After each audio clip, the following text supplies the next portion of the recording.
Primero que todo quería darles la bienvenida a este pequeño seminario titulado Transformaciones territoriales en contextos turísticos, indígenas e interculturales.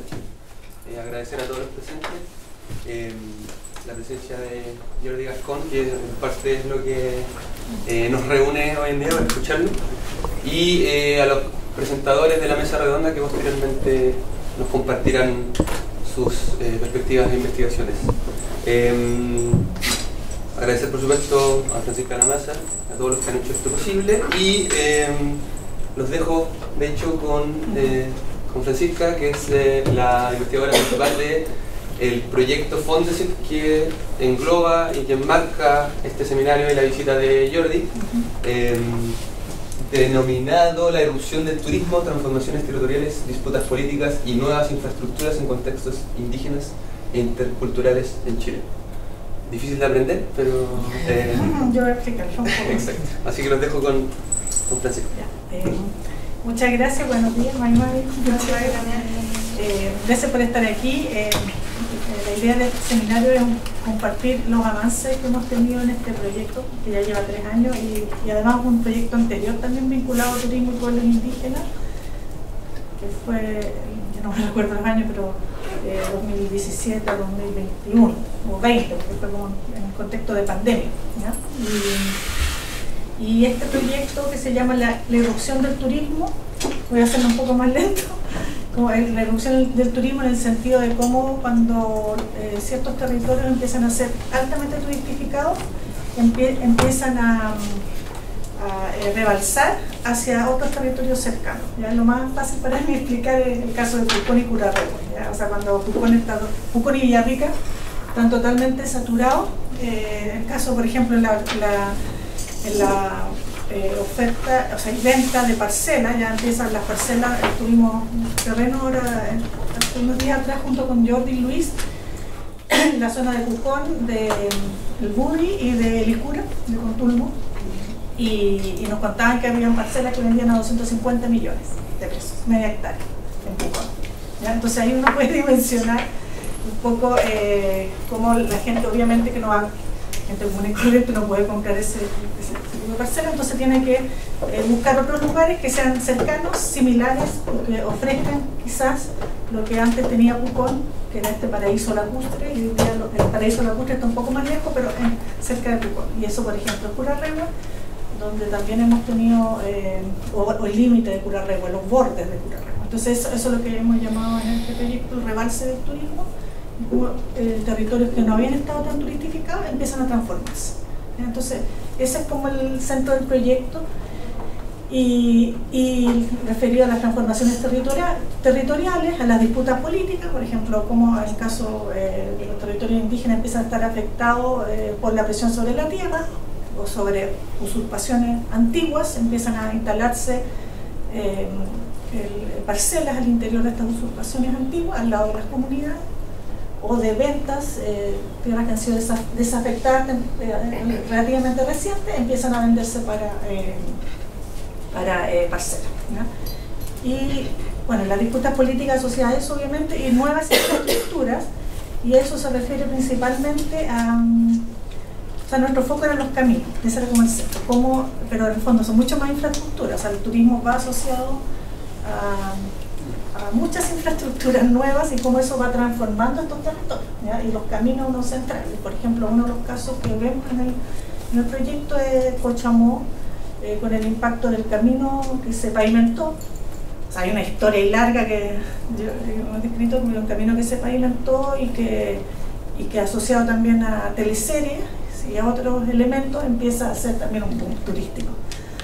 Y hoy día tenemos un lugar que ya está turistificado, sobre todo en contextos de temporada alta. O sea, uno podría decir que está llegando el turismo, ya llegó. O sea, ya llegó un destino construido a partir de esta idea de Patagonia, y asociado también a lo que se ofreció en la teleserie, lo que se presentaba en la teleserie. Entonces los caminos principalmente también ha sido un foco central del proyecto.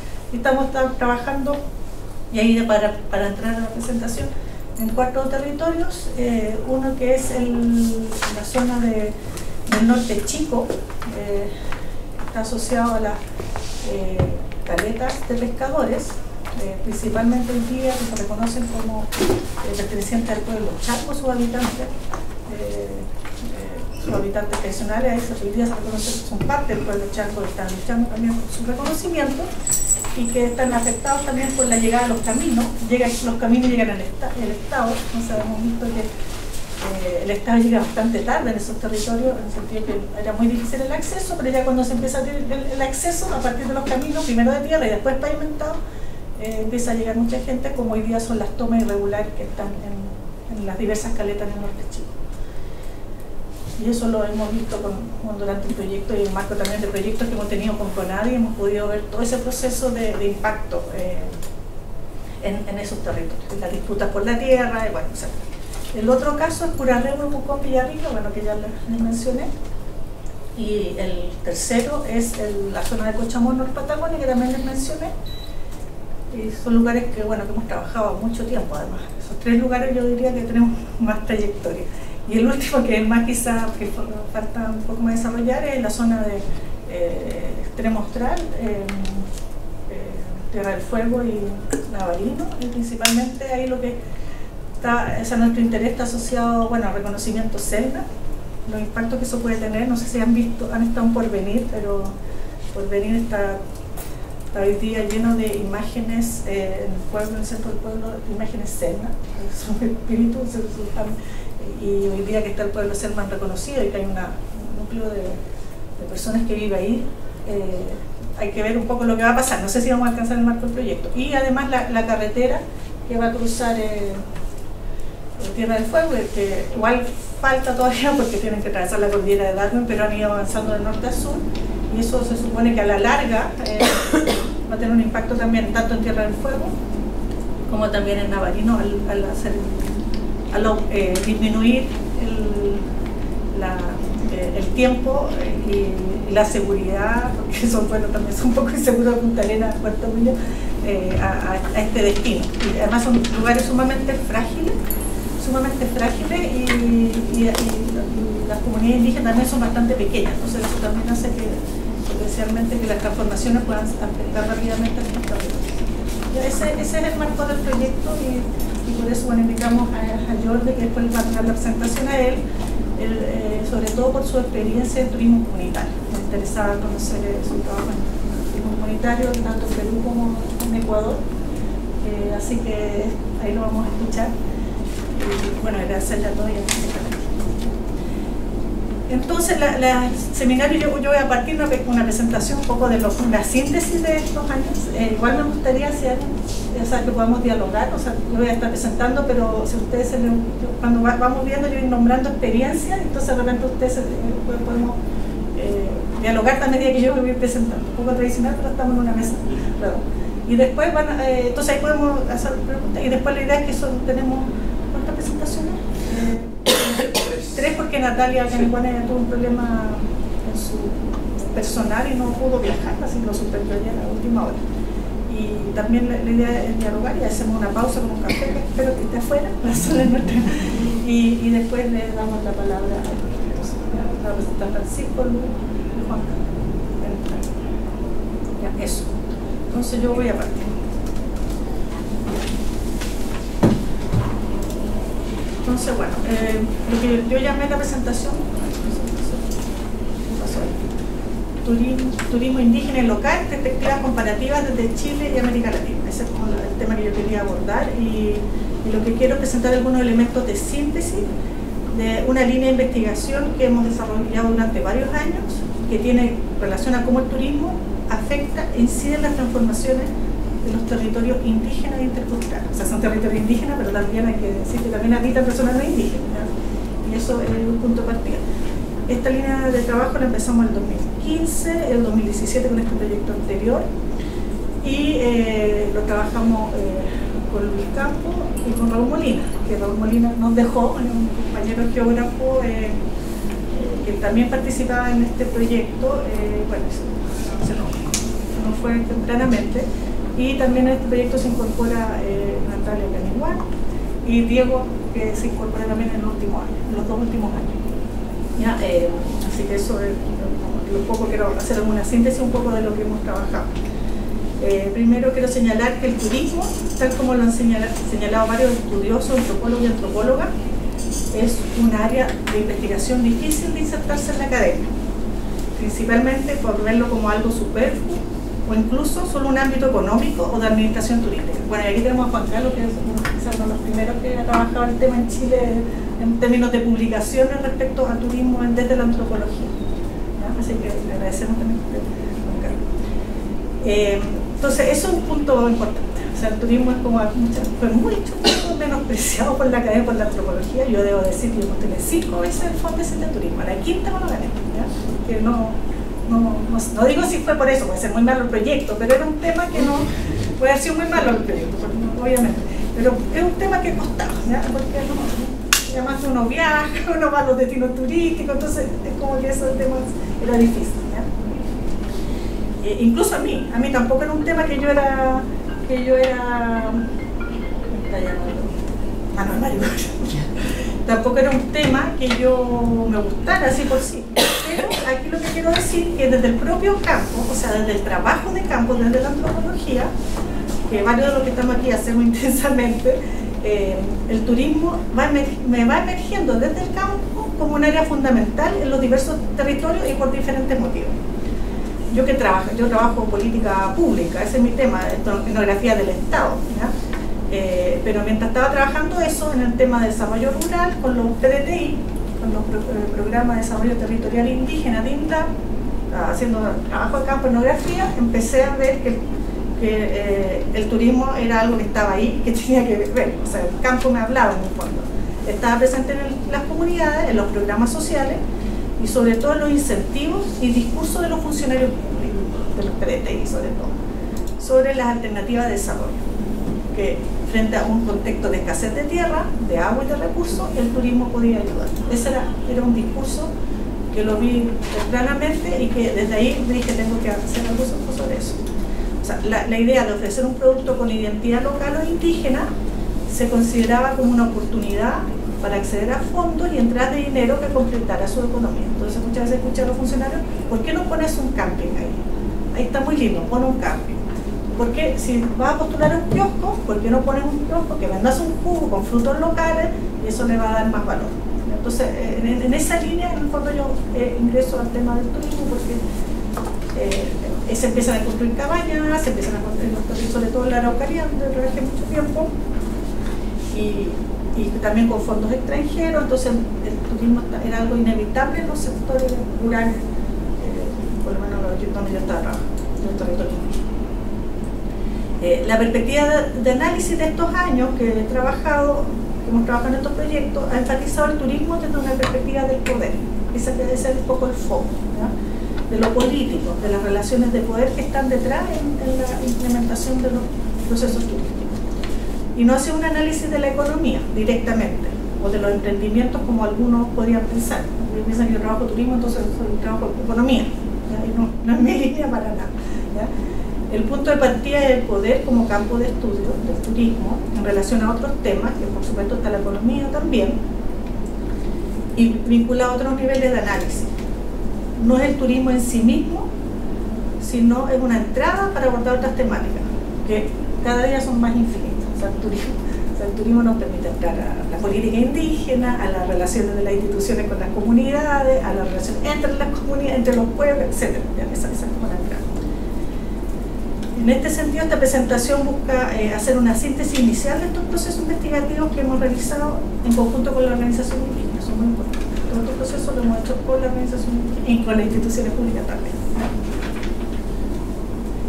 Entonces, primero, algunos temas de conceptualizaciones, que también les podemos poner algunos puntos. El concepto de turismo indígena. En Chile también se ha trabajado otro concepto y depende también de la época y del lugar. Por ejemplo, turismo comunitario, turismo de base comunitaria que tiene su foco en Panguipulli, que tiene que ver, según mis indagaciones anteriores, tiene que ver con la experiencia de Brasil, el tema de foco de base comunitaria. También el concepto de turismo solidario, que en algún momento trató de entrar a Chile, pues conversamos en el terreno ahora que estábamos, pero bueno, no entró y hoy día, por ejemplo, nos encontramos en Perú, que hay una asociación de turismo solidario. Entonces empiezan a entrar, o sea, esos conceptos ya están hace bastante tiempo instalados. Y bueno, y el turismo rural, para qué decir, que aquí también entra fuertemente a principios de los 90 con INDAP, ya con el Instituto Nacional de Desarrollo Agropecuario. Entonces son varios conceptos que están ahí, e incluso me acuerdo en un seminario que fui a Valdivia, en el año 97-98, hablaban de etnoturismo, el turismo étnico, y hay muchos conceptos asociados. Desde los mismos pueblos indígenas que desarrollan turismo y han luchado por diferenciarse de estos otros tipos de turismo. Y eso porque se vincula a los derechos de los pueblos indígenas y también a organizaciones internacionales que enfatizan esos conceptos y que además han incentivado esta particularidad por medio de los foros internacionales. Hay una red internacional vinculada a turismo indígena que también hace que, y eso hace que se instale este concepto en Chile, parece en 2015, cuando se hizo un encuentro en Puerto Varas, donde vino el chairman de la Organización Mundial de Turismo Indígena. Hay varias definiciones de turismo indígena, que de hecho uno podría encontrar quizás la primera en el programa Orígenes, y después, bueno, la misma Subsecretaría de Turismo ha ido incorporando también a partir de varios proyectos, pero así en general apunta un tipo de turismo asociado a experiencia, y en Chile, a pequeña escala, en Chile, porque no en otros lugares no es así, donde se incorpora la cultura indígena en alguna forma de expresión de esta experiencia turística, y también es liderada y controlada por los mismos pueblos. Eso es como la definición clásica de turismo indígena, ¿ya? Sin embargo, existen diferencias de cómo esta se define, y eso se va a ir construyendo a partir de la experiencia de los propios pueblos indígenas y de dónde están, ¿ya? Eso lo vimos nosotros en terreno este fin de semana nuevamente. Qué es lo que se ofrece, qué es lo que no se ofrece, qué parte de la cultura se debe o no compartir, los límites y formas de compartir la cultura será diferente de acuerdo al territorio. También mencionar que en otros contextos como Canadá y Nueva Zelanda, el turismo indígena se construye también por la capacidad de controlar, administrar y gestionar la empresa turística. Eso también va siendo una diferencia. Quizá uno podría decir son otras escalas de ingresos por medio del turismo indígena, y lo que se enfatiza es el tema del control. Por ejemplo, en el caso maorí, me acuerdo de haber ido a un resort chino, no era un resort, era un hotel así, y dijeron, no, si esto es maorí porque tiene más del 50%, está en manos de maorí, y eso lo hace parte de esta experiencia, de este contexto que yo tenía de organización de turismo indígena. También quería relevar el ámbito de lo local. El turismo indígena y otros tipos de turismo le dan importancia a lo local como aspecto distintivo, considerando aspectos como la puesta en valor del elemento histórico y cultural, de lo comunitario, independiente de que sea o no sea comunitario, pero son aspectos que se enfatizan, y finalmente es un turismo surgido desde estos espacios, y en el mejor de los casos controlado por sus habitantes, que no siempre sucede así. A veces no se controla, o sea, no hay, tienen su propia experiencia, pero no eso significa que todo lo que sucede en el territorio está bajo su administración o su control. Y también lo comparativo, que también por último quería mencionar, que durante el transcurso de la investigación, en estos años hemos tenido la oportunidad de conocer y compartir diversas experiencias y rutas turísticas a lo largo de Chile, bueno, en diferentes partes, y que también eso permite ir haciendo los contrastes y ir comparando, ¿ya? Y en el mismo caso nosotros estuvimos en 3 reuniones este fin de semana, recién pasado, muy diferentes. Tiene que ver con el contexto, por ejemplo, Pucón, totalmente turistificado, qué hacen las comunidades en ese contexto, el Budi, que está totalmente uno de los sectores donde tiene más larga trayectoria el turismo mapuche, y que tiene muchas experiencias para compartir, y tiene todo un nicho ahí muy focalizado. Y Nahuel Buta, que es otro sector que está también vinculado al conflicto mapuche, y cómo eso repercute también en lo que se puede ofrecer en términos de turismo mapuche.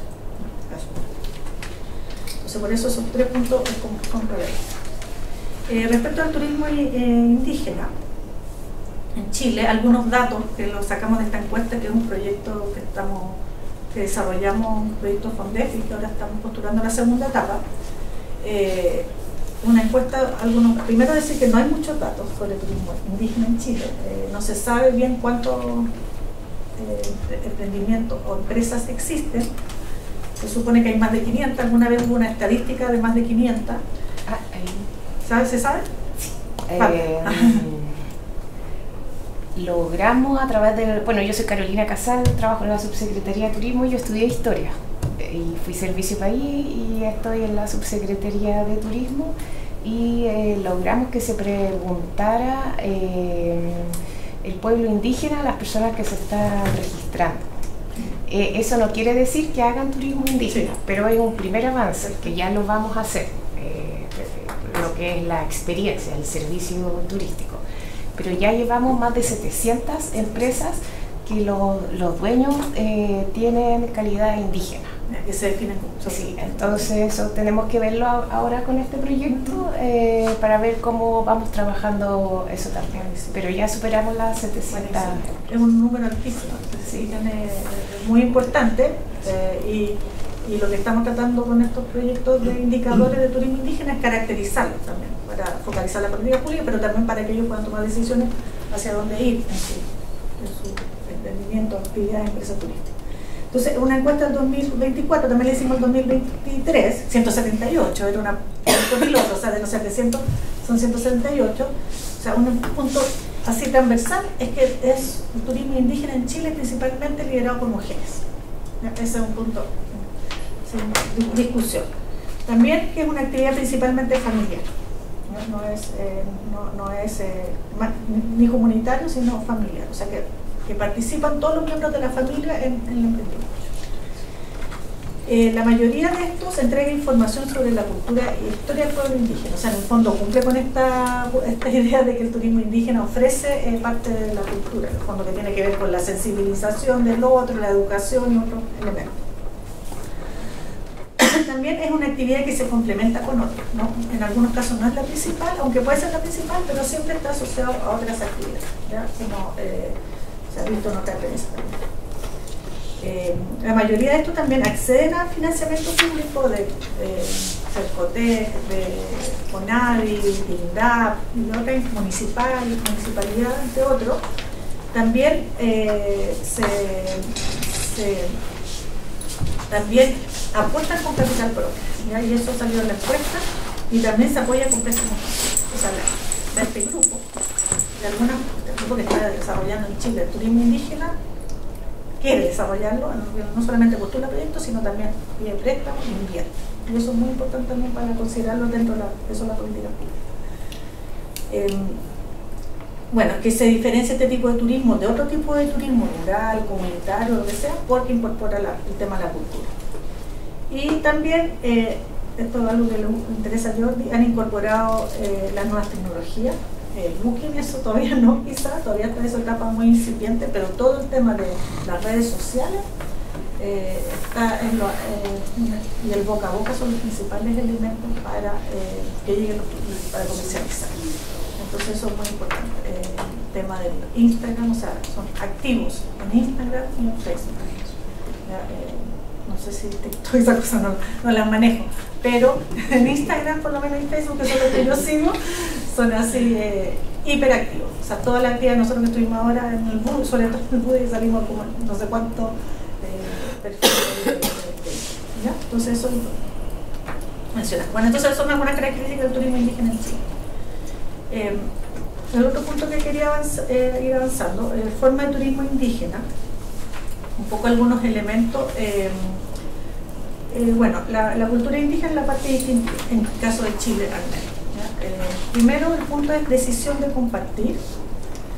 No todos participan en el turismo, solo algunos, pero hay territorios que pasa a ser una actividad importante, tanto por las características del territorio, porque el territorio está altamente turistificado, como el caso de Pucón, entonces no, es inevitable. O sea, en el fondo la pregunta es cómo las comunidades indígenas o los empresarios indígenas se insertan en ese modelo, más que cómo ellos ofrecen un modelo propio. O sea, esa es como porque ya el turismo está saturado, ¿no?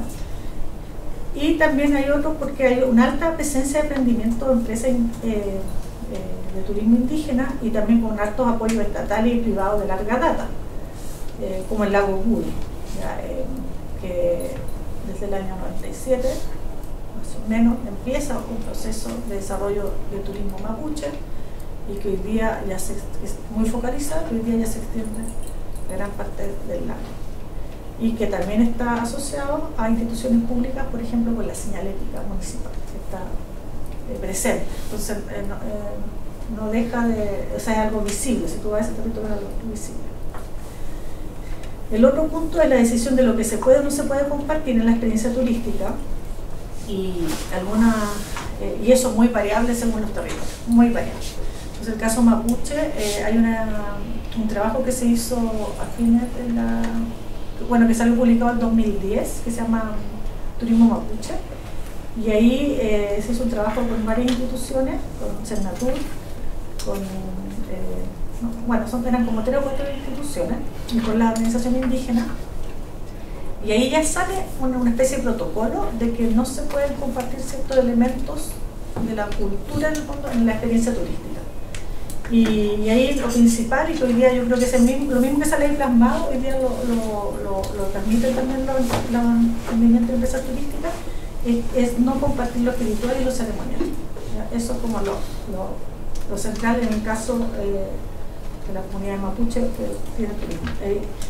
Y eso fue a partir de este trabajo interinstitucional y con la organización. Y también lo que veíamos en terreno también es distinguir entre lo que se vende, lo que se representa respecto a lo que es. Entonces nos daban el ejemplo del cultrún. O sea, yo me voy a vender un cultrún que fue hecho con la machi, que fue ceremonial, que tiene todo detrás todo el proceso ritual y una función ritual, sino que puedo hacer un cultrún que es una artesanía, es algo que se puede ofrecer, pero que no tiene este significado, ¿ya? Y lo mismo puede pasar, pero muy escasamente en el caso mapuche, a diferencia de otros pueblos, en el tema, por ejemplo, del choiturbo. Eso, muy poca experiencia ofrecen eso, porque eso se siente todavía como en el espacio de la ritualidad, entonces no lo van a mirar, pero hay casos que sí ha pasado, pero muy cuestionados. Entonces esos límites siempre se están moviendo, ¿ya? A diferencia de otra experiencia, me tocó ir con un grupo de 50 empresarios mapuche a Ecuador, la zona de Riobamba, y donde se hizo un tremendo ritual y donde no había problema sacar fotos. Entonces llamaba mucho la atención, pero que en el fondo lo que quiero enfatizar es como la diferencia que tienen los pueblos y las comunidades de hasta dónde y qué pueden mostrar o no. Eso depende de cada pueblo y de cada territorio. Bueno, ¿y cómo se comparte? Por ejemplo, ¿qué es lo que se comparte y cómo se comparte? La definición de cómo es el momento y la relación que se establece con el turista, tampoco es tal. Y eso tiene que ver con cierta autonomía de decidir según cómo se establece la relación.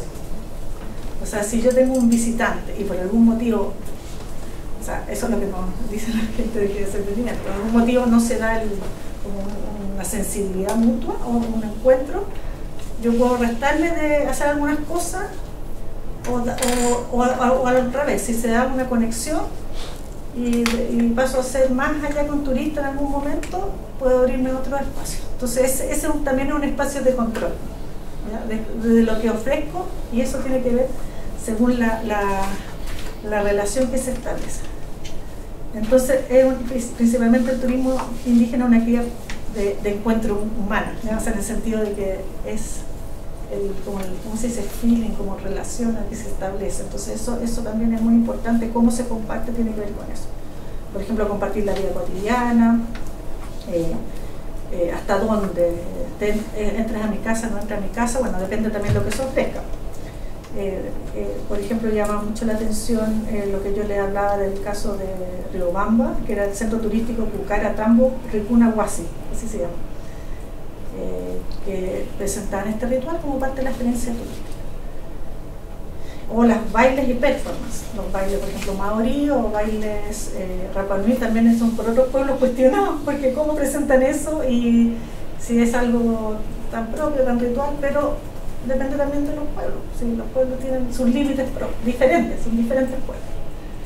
Y lo que nos tocó también, por ejemplo, ahora visitando el lago Titicaca, esta experiencia de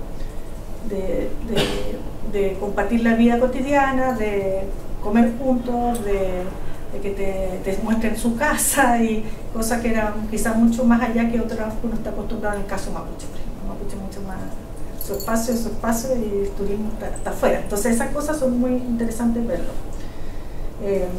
Donde se comparte la casa, las cabañas, las rucas, por ejemplo, eso también va a ir dependiendo de los pueblos y de las comunidades, porque tampoco los pueblos tampoco tienen, cada comunidad, cada territorio ha ido definiendo y negociando cómo y dónde, la forma en que se comparte. El otro aspecto que decíamos que era característico del turismo indígena es el control indígena, control turístico también. Entonces hay 4 puntos que quizás yo los puse: el control territorial, el control político, el control económico y el control de la oferta turística. Entonces ahí podemos ir viendo algunos casos. Por ejemplo, en el caso territorial, quizás por el caso de Chile, quizás por cómo están ubicados estos territorios indígenas, se puede dar, o se está dando este proceso, se podría dar como el caso de Alto Biobío y el lago Budi, ¿ya? De que en el fondo, o sea, no es que haya una organización, el Budi es de nosotros, los empresarios turísticos de la comunidad, necesariamente no así, pero hay una historia política del territorio donde hay alcaldes mapuches, donde hay una alta población, o sea, 80% mapuche. Entonces eso hace que de alguna forma haya una presencia mucho mayor, no solamente de la población mapuche, pero del emprendimiento mapuche. Entonces ahí se va como a vivir la experiencia turística mapuche, ¿ya? Que después, solamente por estar ahí, ni siquiera si visita o no, ya la tiene, ¿ya? Y eso tiene que ver con procesos de control y bueno, podría ser, ahí se podría ¿cómo se llama? Discutir sobre eso. También en el ámbito político, cuando toman las decisiones, por ejemplo, sobre lo que es el turismo, el tipo de turismo que se quiere ofrecer, y ahí yo puse como caso emblemático los maoríes. Los maoríes en el sentido que ellos, a partir de toda su historia, tienen la obligación desde el Estado que cumplan ciertos estándares y ciertos usos de sus, por ejemplo, de los iconos de toda la iconografía maorí, no es llegar a usar ni los nombres. Hay todo un tema asociado al derecho vinculado al Tratado de Waitangi que permite que hoy día los maorí controlen políticamente en el fondo el uso de sus espacios y de su cultura, y eso tiene que ver con una historia específica. Francisca, hay que agregar que también es importante los espacios políticos de la industria turística, no solamente los que atañen directamente al turismo indígena, sino la industria turística. Entonces ahí como subsecretaría hemos hecho un trabajo fuerte para que los colectivos indígenas participen en el Comité de Promoción Turística de Chile, en la Mesa Capital Humano, también en la Mesa del Transforma. Entonces también esos espacios de decisión de la industria en general también son espacios de control político de los empresarios y empresarias turísticas. Claro, cuando se abre la institucionalidad tiene representación y voz. Entonces eso también es relevante. Y eso puede haber muchos más casos, ¿no? Sí, súper. El caso económico también puse los maorí, eso me ocurre otro.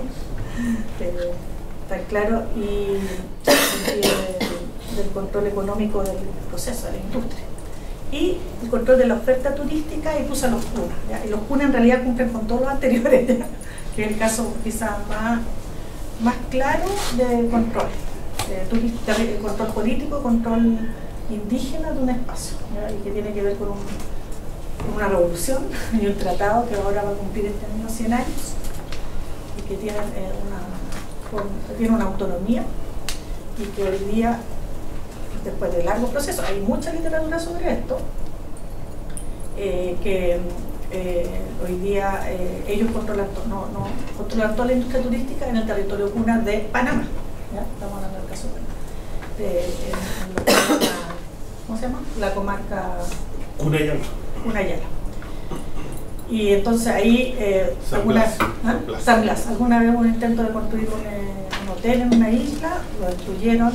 Hoy día toda la agencia, porque es el Caribe, además una cosa espectacular, el Caribe, así, toda la industria turística está controlada por ellos. Entonces hay una agencia que quiere llevar a turistas a las playas Puna, tiene que hacer el enlace con la agencia Puna, con el guía, entonces hasta cierto lugar llegan las agencias no Puna y después lo toman, que pasa una especie de pasaporte casi de aduana para entrar a la tierra Puna, y ellos tienen su forma de controlar el turismo. Aquí no hay una oferta cultural, pero hay un control político, donde cada isla está organizada por una comunidad administrada, donde hay una oferta bien sencilla, un lugar para alojar, muchas veces baños comunitarios, y una comida estándar también, que generalmente es pescado con arroz y plátano. Entonces esa es la oferta. Si quieres ir, esa es la oferta. Entonces hay un control en todo sentido. Es un caso bien emblemático y está bastante estudiado también. Hay hasta literatura sobre eso. Y en el caso de Chile, también mencionar Rapa Nui, que quizás en términos de control de territorio es el más que más ha logrado avance, sobre todo al tener el control del Parque Nacional Rapa Nui por la comunidad mapujenúa, que la comunidad mapujenúa son todos en la isla, y que eso ha permitido, después, igual son varios años ya, hoy día, y post pandemia, después de estar casi 2 años encerrados, de también de generar un proceso de ellos administrar y de poner ciertas reglas, como que para entrar a cualquier sitio arqueológico hay que ir con un guía Rapa Nui. No puedes ir solo como se iba antes, ahora tienes que contratar un guía Rapa Nui. Ahí está el problema si es certificado o si no es certificado, pero ya es otro tema. En el fondo tienes que pagarle un guía Rapa Nui a alguien.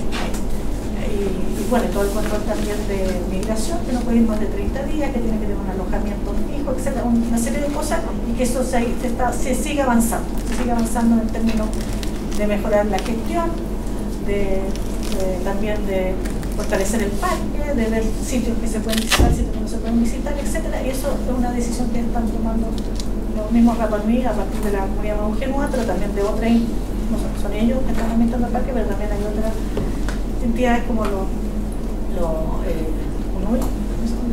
que son los que también las autoridades tradicionales, como también otras. O sea, y además toda la institucionalidad pública, la mayoría son también funcionarios Rapa Nui, entonces ahí se da una característica bien única, por lo menos en Chile. Ya, voy a demorar cuánto voy, muy lento. ¿Sí? Ya. Otro punto que quería también tratar es la conservación y áreas protegidas, que quizás también es un tema relevante que ha ido también avanzando respecto al turismo indígena y sobre todo a las potencialidades que esto tiene en Chile, bueno, en otras partes. Entonces vamos a tener, por ejemplo, áreas propias de conservación. Ahí menciono la comunidad del Barco, de Alto Biobío, porque ellos, a partir de un proceso, ustedes saben, Alto Biobío, los que son chilenos, en todo el proceso de post-barco, en el fondo les entregan el fondo del barco, y ahí se empiezan a reconvertir también económicamente, tienen todo un sistema de administración del fondo del barco, y tienen un cambio en la Laguna del Barco. Claro, en la Laguna del Barco, y donde ellos lo administran, tienen un sistema de retorno y de distribución también de los ingresos de las cuotas de entrada. Y también lo definen como un área de protección, de conservación. Entonces, eso también es un tema fuerte que se instala hoy en día, es el tema de la conservación. El turismo también es una forma de conservación. También tenemos algunas experiencias de coadministración, que quizás la más emblemática en Chile es Santa Rosa de Atacama, que también tiene la data. De hecho se utilizan los Rapa Nui, que tomaron el modelo de ellos y lo mejoraron los Rapa Nui de la reserva de los flamencos, y bueno, también tiene varias áreas de bienes nacionales. Administración y gestión propia, tenemos el caso de Rapa Nui y el caso de Chile. También otro punto interesante es la creación de santuarios de la naturaleza, que son fomentados por las propias organizaciones locales. Se incluyen varias organizaciones. Tenemos el caso de Cochamó, que hace un poco tiempo se formó un santuario de naturaleza donde se incorpora una comunidades mapuches, que también es algo reciente, porque no había comunidades mapuches o sea, no es que no había personas con apellido mapuche, pero en un proceso también de turistificación coincide o se complementa con la conformación de comunidades mapuche, una zona que no era, o sea, que no había comunidades mapuche. Entonces, y que hoy día son parte de la conformación del santuario de la naturaleza. También tenemos el caso de Cochihuas, en el Valle del Elqui, con la familia Canihuante. Que ellos gestionan, este es totalmente indígena, ellos gestionan, pues, los Canihuantes son mapuches, pero ellos, porque por el apellido, pero ellos también son un territorio de Aguita, entonces, bueno, le dijeron, la CONADI le dijo, ustedes son mapuche por el apellido, no tengo mucha capacidad de decidir en lo que ellos, a qué pueblo pertenecían, pero ellos, su foco es la conservación. Tienen tremenda superficie que, bueno, no me acuerdo muy bien cómo fue la gestión en este momento, pero que lo crearon como conservación y también ofrecen experiencias turísticas, cabañas y cosas para alojar. Entonces, eso también es una experiencia interesante. Y también tenemos, por último, otros casos aledaños o dentro de parque nacional o asociados a parques nacionales, como estaba pensando en la comunidad del infierno que sale en Ñape, que es de Perú, del río Tambopata, donde ellos asocian con una ONG ambientalista, la Rainforest, y generan una experiencia en la selva, indígena en la selva para turistas, y en un área que es al lado del un parque nacional, y ellos también generan un área de conservación en su propio territorio, que es bastante más amplio de lo que tienen acá en Chile. O también el caso de Nahuelbuta, en el caso de la corporación Nahuelbuta, no se me olvidó el nombre exacto, pero la corporación, los que están aledaños, por el lado del Biobío del Parque Nacional de Nahuelbuta, también tienen una iniciativa y tienen como dato al lado del parque, donde su experiencia turística está asociada también a este parque. Y también a toda la experiencia ahí de la zona de Biobío, está el turismo mapuche blanquenche, está asociado también a visitar el parque del bosque, etcétera, o sea, el parque nacional. O los Emberá, que en el caso de Panamá también, que están insertos en el parque Chagre, donde la experiencia es ir a visitar, subir un río, meterse al parque para ir a visitar esta experiencia de vida ahí en medio de la selva. O sea, hay muchas experiencias en esta línea, que sería, uno podría seguir, usted podría tener muchos más ejemplos, pero voy a contar un poco como el síntesis de todo. Bueno, otro punto también que me queda poquito son las redes y articulación. Eso también es un elemento clave en todo lo que es el turismo indígena, en esta experiencia de turismo indígena. Se puede ver articulación a nivel comunitario y familiar, y eso lo vemos en el lago Budi, en Nahuelbuta, en Alto Biobío, por decir casos de Chile, donde es evidentemente un tipo de turismo comunitario. Primero, pero además porque casi todos los vecinos casi toda la comunidad son familiares también, entonces se dan las dos cosas al mismo tiempo. Y bueno, también más amplio a nivel territorial, yo diría el lago Budi, que ya supera lo comunitario, porque es el territorio del lago Budi. Yo creo que ese es un espacio porque hoy día tiene un potencial que uno lo ha visto a través de los años. Hoy día tiene esta idea de territorio, bueno, es ADI, quizá es ADI de desarrollo indígena, pero como que esa idea de territorio mayor está ahí presente. También hay una forma de articulación regional. Por ejemplo, tenemos el caso de Chile, la Sociedad de Turismo Mapuche, que agrupa empresas de turismo, empresas de turismo mapuche en la región de la Araucanía, exclusivamente de la región de la Araucanía. Y tenemos la Asociación Gremial de Tarapacá, que también está recientemente creada, la Asociación Gremial de Turismo Indígena de Tarapacá, por dar ejemplos. Y a nivel nacional, el caso de Chile, tenemos la Asociación Nacional de Turismo Indígena, también hoy día como asociación gremial. El caso de Perú también en varios países existe, pero en el caso de Perú también está la red de turismo indígena del Perú, y en otros países, como que se va dando ese tipo de redes. Ahora, no es que sean todos los que estén, o sea, son organizaciones pequeñas, ¿ya? Pero que buscan esta visión de salir de su territorio, de salir del espacio regional, sino y articularse con otros fondos. Entonces eso también va fortaleciendo los referentes frente a la institucionalidad, o a los otros, o a las empresas, que ya no es una asociación local, sino una asociación nacional, y eso ya da un peso también en las negociaciones. Y también hay toda una red internacional que se da principalmente por organizaciones de turismo indígena que están que ya llevan varios años de trayectoria, principalmente WINTA, pero también tenemos organizaciones a nivel país como AITA, que sería otra nacional, AITA, que es de Canadá, la Asociación de Turismo Indígena de Canadá, que en el fondo fomentan grandes foros internacionales. Y eso hace que vayan de todos los países, incluyendo Chile, ¿ya? Financiado por ProChile, por CONADI, etc. Pero, y eso hace que exista una articulación, un espacio de encuentro y de conocimiento que permite también fortalecer estas ideas de turismo indígena, fortalecer la idea de derechos indígenas y también todos los procesos también internos identitarios, en el sentido de que no somos los únicos que estamos aquí, sino que eso está pasando a nivel internacional. Y sobre todo esta experiencia de viajar, de ir a estos lugares que uno jamás podría haber pensado que iba a viajar, ha permitido a estos foros como que ampliar las miradas, o sea, tener más experiencia de lo que sucede en el resto del mundo. Y que en el fondo los problemas que a veces hay acá en Chile no se da solamente aquí, sino se da a nivel internacional.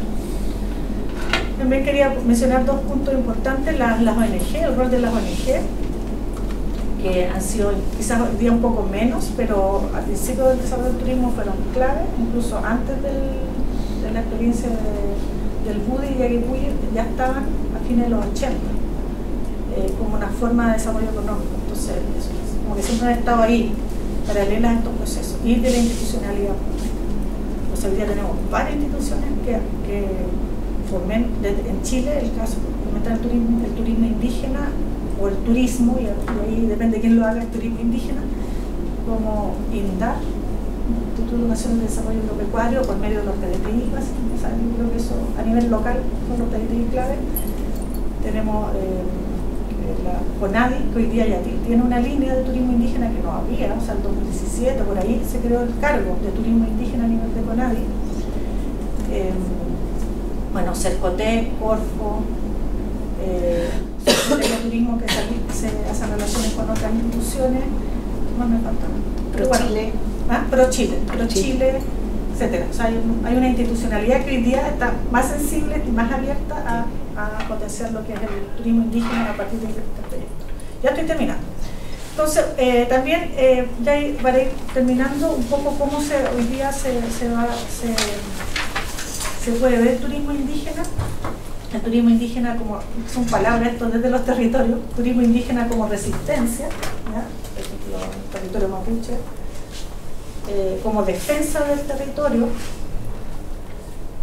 En el fondo, al tener un turismo, es como visibilizar que ese territorio vive personas indígenas y que tienen algo que ofrecer, y que además de que vayan turistas, y entonces el municipio tiene que fijarse, la institucionalidad tiene que estar ahí, los empresarios que están al lado, si van a poner una empresa, hay una oferta de turismo indígena, entonces empieza todo un proceso ahí de lucha también a la disputa de poder.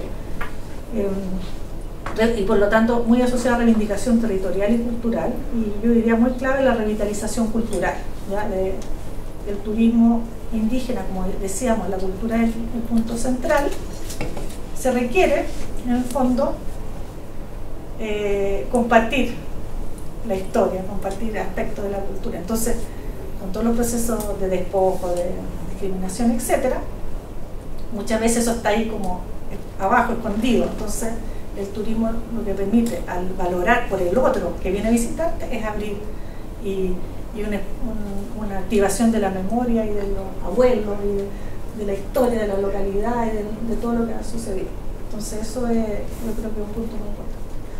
Por supuesto, como complemento económico, o sea, en una visita turística tú puedes tener un ingreso que lo tendrías en 3 meses, ¿sí?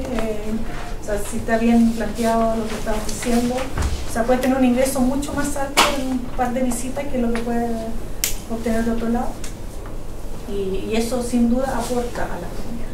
Es un elemento fundamental en la situación también que vive la comunidad.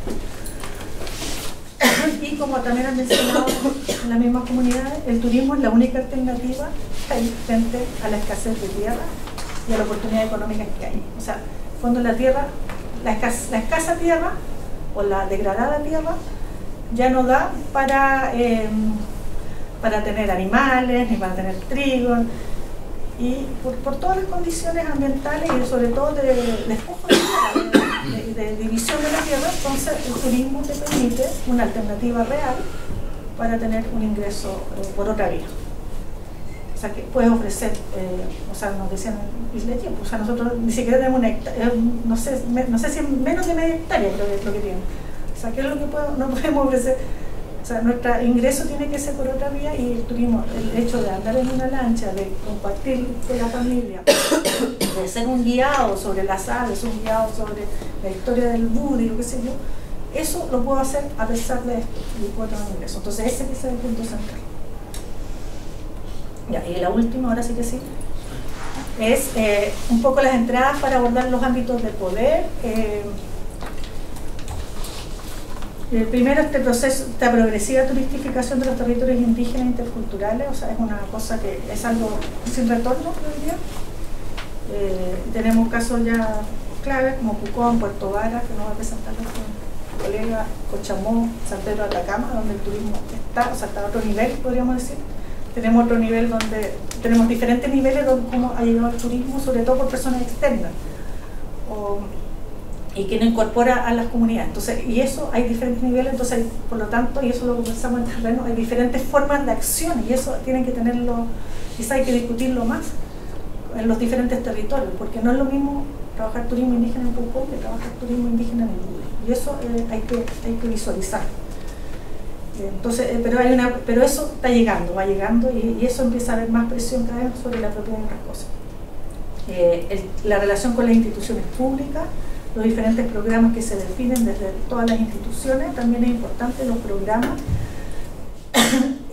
cómo se hacen las negociaciones, a veces son difíciles entre la organización y la institucionalidad, son procesos que se estancan, que son largos, y eso a veces dificulta como avanzar rápido, los avances son muy cortos, entonces muy de a poco, entonces eso también hay que trabajarlo, hay que abordarlo, y creo que es clave para entender también que son relaciones de poder finalmente, o sea, son relaciones de poder en el fondo, quién toma las decisiones y cómo se toman. Entonces, bueno, y es un ámbito interesante para abordar. El rol de las instituciones privadas, que a veces toman, y de la academia podríamos decir, que pueden tomar la voz de los otros, o que también generan realidad como todos, entonces también eso hay que ver, analizar eso. Y el punto de las articulaciones y redes entre los emprendedores y empresarios indígenas también es un punto que también es difícil. Hay muchas tensiones entre las mismas organizaciones que mencionaba, y eso también a veces dificulta avanzar o tan rápido como se esperaría. Y finalmente esta idea que el turismo como erupción, que es este proceso de turistificación, versus el turismo como resistencia, que eso me quedaría yo como pensar en esta experiencia, en este panorama que yo traté de darle a partir de lo que habíamos trabajado en estos años, de quedarse como con esas dos polos en el fondo, que hay muchos matices entre medio, pero que hay una disputa muy fuerte. Así que eso es mi impresión. Muchísimas gracias. Tenemos un tiempito para hacer preguntas, Sergio, comentarios, aportes. Lo que sea sobre Yo, muy interesante la investigación, me parece súper relevante, que se rechazó 5 veces. Claro. A mí, porque un poco también en línea con lo que he investigado con Ricardo Green, mi pregunta sería, ¿quién es el público objetivo de este turismo? Porque tengo la impresión que el público objetivo es más bien gente de altos ingresos, no necesariamente el mundo popular, por decirlo. No estoy seguro, ¿no? Es una información que no manejo, porque, claro, es interesante entender la economía política de ese sistema de turismo indígena. Me parece que también hay una mirada más macroeconómica de la desigualdad, por decirlo así, del acceso a este tipo de turismo, que puede ser parte también de esta matriz de análisis que ustedes están construyendo sobre cómo se entiende este turismo indígena, porque en la práctica, ¿quién es el beneficiario del turismo indígena desde la perspectiva de los clientes, ¿cierto? Porque están los beneficiarios económicos, que son los que ganan, tienen ingresos y un medio de vida a través del turismo indígena, pero ¿desde dónde vienen esos ingresos?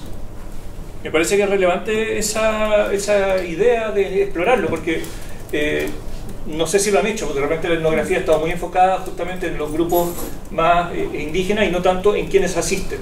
No lo sé, es una pregunta que me parece que sería interesante profundizar, y eso principalmente. Gracias. Hemos hecho hartas rutas turísticas, entonces igual hemos compartido con los turistas y depende de la experiencia. Hay algunas que están asociadas a ONG internacional o agencias y que tienen como un estándar, entre comillas, definido como de calidad, porque se asocian a agencias. Va mucho turista extranjero, ¿ya? Que viene a conocer pueblo mapuche, por ejemplo, por decir algo. O sea, es que depende también del territorio, pero para hablar del pueblo mapuche. Y gente que además se ha informado, eso que siempre dicen los colegas mapuche, que tiene gente que sabe más que uno, entonces uno tiene que estar bien preparado porque se han formado, o sea, van porque tienen un interés político. Entonces muchas veces esa gente es extranjera, ¿ya? Pero también hay un público nacional bien importante, o sea, yo no tengo estadística, no sé si hay en la subsecretaría, pero yo creo que sobre todo el público nacional, que busca alternativas y que se va, o sea, como que hay casos emblemáticos que van turistas extranjeros, eso queda, ¿ya? Que tiene que ver con estos vínculos, con la posición que tengan. Pero la mayoría del resto, el Buri y otros, a pesar que también van turistas extranjeros, van turistas nacionales. Y sobre todo después de la pandemia, eso también es como, no tengo datos para afirmarlo, de intuición, pero después de la pandemia como la gente prefirió ir a lugares así como más protegidos, como que te da la idea que está más protegido. Y no es gente, o sea, bueno, gente de todo nivel económico también, y que como la experiencia, el interés de conocer la cultura mapuche desde dentro, estar ahí y conocer. Entonces eso se da para decir un caso ahí. Y también lo otro interesante es que van también harto otras comunidades, porque con los programas, todos los PDTI hacen giras de Chiloé, van para allá, entonces también reciben muchos turistas que son también de comunidades de otros territorios, porque son los procesos de formación para otros territorios de turismo, que todos quieren hacer turismo, es como que eso está instalado, todas las comunidades de Chile tienen vocación turística, ¿no? Y eso está muy instalado. Entonces, todos quieren hacer, entonces van a conocer esta experiencia que están más consolidadas. Entonces tienen muchas, y eso no lo dije, pero hay muchas redes entre los propios empresarios, emprendedoras de turismo, porque se genera este vínculo que decía como humano, se genera una relación. Incluso con nosotros que somos investigadores, porque llevamos tantos años y va más allá. Yo diría mayoritariamente, si uno pudiera hacer, es, en el caso del turismo mapuche, es chileno. Tenemos tiempo para una preguntita más antes de empezar con la... Y después viene después de la otra parte. Sí, yo, o sea, bien breve igual, y agradecer también tu presentación, creo que está súper completa para adentrarse en el etnoturismo, en el turismo. Yo llego a la cuestión del etnoturismo por otras partes, estoy investigando la valoración del cocharillo en Tirúa, pero me parece el etnoturismo como una forma de resignificar, revitalizar o revalorizar ciertos elementos, en este caso un alga, que estaban fuera de circulación. Una comunidad en particular, en la misión en Tirúa, ellos dejan de, o sea, utilizan el coyote como para autoconsumo. Entonces mi pregunta va, bueno, empieza el etnoturismo y el etnoturismo en este caso no tiene experiencias, ya no va a hacer eso, sino que se entrega un producto que es el paisaje. Ya la gente, sobre todo extranjera, va al paisaje, a toda la costa, bueno, entre paréntesis, hay un control territorial, cierto, político de esta comunidad, y eso permite también que ellos controlen el borde costero. Y ahí hay un elemento en que se vuelve o se transforma el valor de una cosa, que en este caso era productivo de autoconsumo, hacia su valor de como mercancía en torno a ser parte de un paisaje. Entonces tiene esta cuestión de la protección, ¿cierto? Ya no se extrae, se protege de otros extractores que vienen de otros puertos, ¿cierto?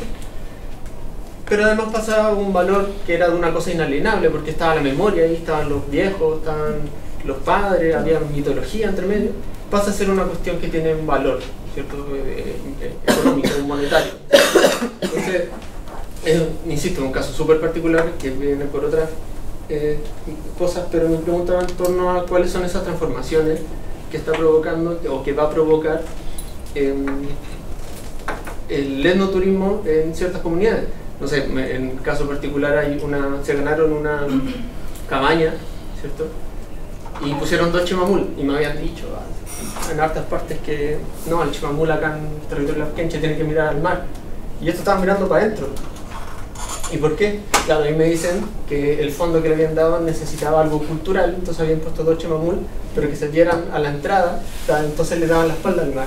Y claro, ahí uno empieza a ver, y hay como un mosaico de una calaca mexicana, unos mosaicos de otras cosas. Entonces, ¿cuáles son esas transformaciones que tú has visto a nivel local? Sobre todo con la cuestión de... Sí, o sea, respecto al Cochayuyo, o sea, ahí, se da en otros casos, pero empieza un proceso de valoración de algo que no se veía con valor antes.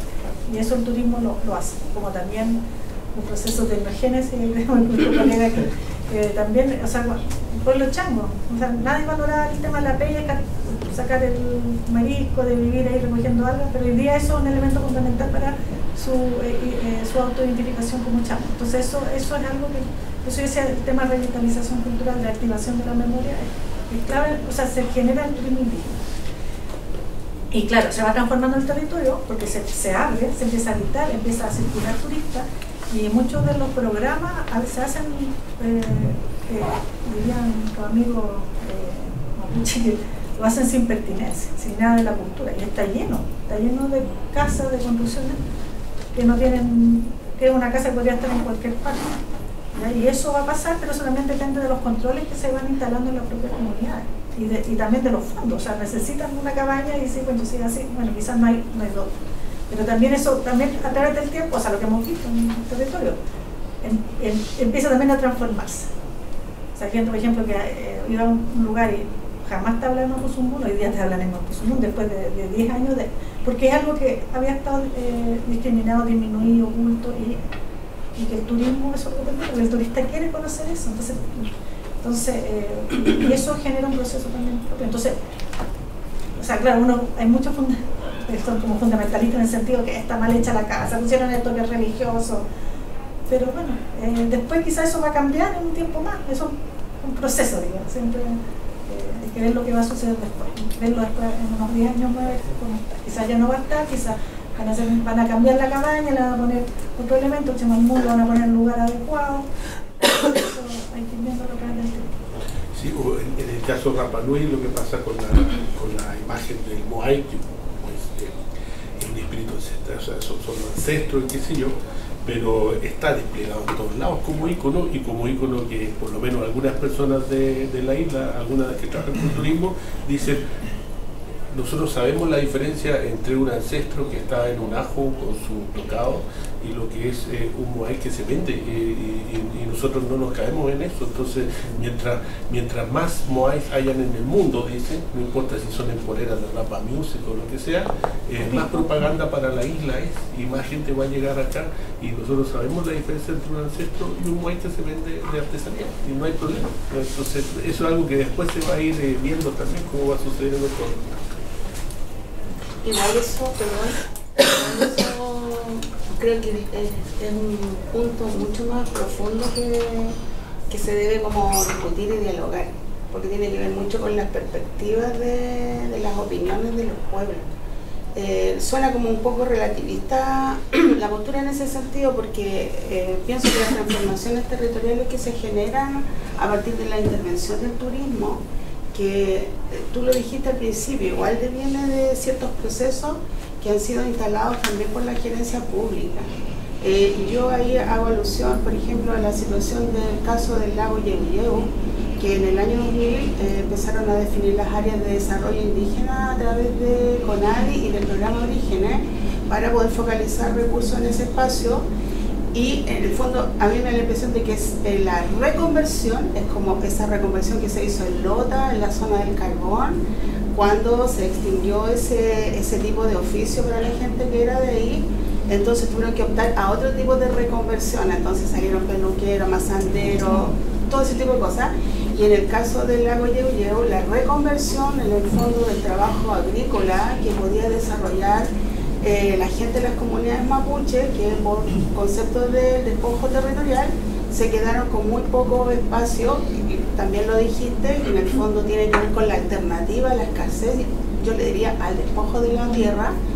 Tuvieron que vincularse a esta, de alguna manera, también empujado por esta gerencia de la institucionalidad pública, ¿ya? Es como se te ocurrió que podrías utilizar la orilla del lago Yeuyeu para hacerlo turístico, y que ahora tiene un boom. El lago Yeuyeu es uno de los como más visitados, y ahí hay distintos tipos de turistas, desde gente que viene del extranjero hasta gente que va de las poblaciones de acá de Santiago, porque hay para todo el mundo los tipos de camping que se generan.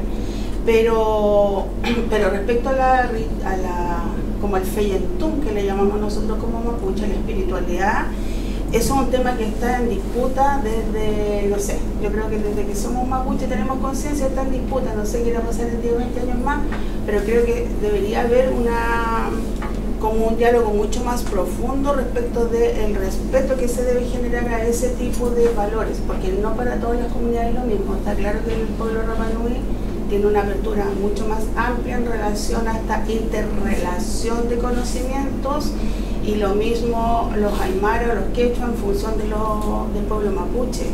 Entonces, si hoy día nosotros relativizamos el hecho de decir, no, es que esto no se puede hacer así, porque en realidad el cultún yo lo puedo entregar, porque es solo un tambor, y si no lo dibuja la macha, en realidad no tiene el valor que debería tener, eso puede ser relativo desde la perspectiva de cualquier persona que quiera hablar del tema. Pero la misma ceremonia, o sea, yo he escuchado a gente que dice, bueno, vamos a hacer el yoyipún igual, pero lo vamos a hacer como así nomás. Entonces, así nomás, no es así nomás, el yoyipún es una actividad espiritual. Y uno puede decir, no, pero es que en el fondo es para la foto, para que salga todo bonito. Igual es una transgresión. Entonces yo creo que más que ser fundamentalista, hay que como debatir más en torno a ese tema, pero debatir más hacia las comunidades mapuches, con las comunidades mapuches y con todos los tipos de pensamiento que hay dentro del pueblo mapuche, porque de repente la institucionalidad pública suele pasarse de largo con su intervención frente a ese tipo de situaciones. El MOP, por ejemplo, si hace un chemamul allá en la zona costera de Tirúa, lo va a hacer como ellos creen que debería estar, porque no hay una comunicación con la comunidad, la participación es fundamental. Entonces, claro, las transformaciones territoriales deben ser vistas desde un punto de vista positivo, y a mí también me gustaría saber el punto de vista no tan positivo. Eso yo creo que para después, ya no teníamos tiempo, no teníamos tiempo. Sí, gracias. Vamos a tener una de conversación.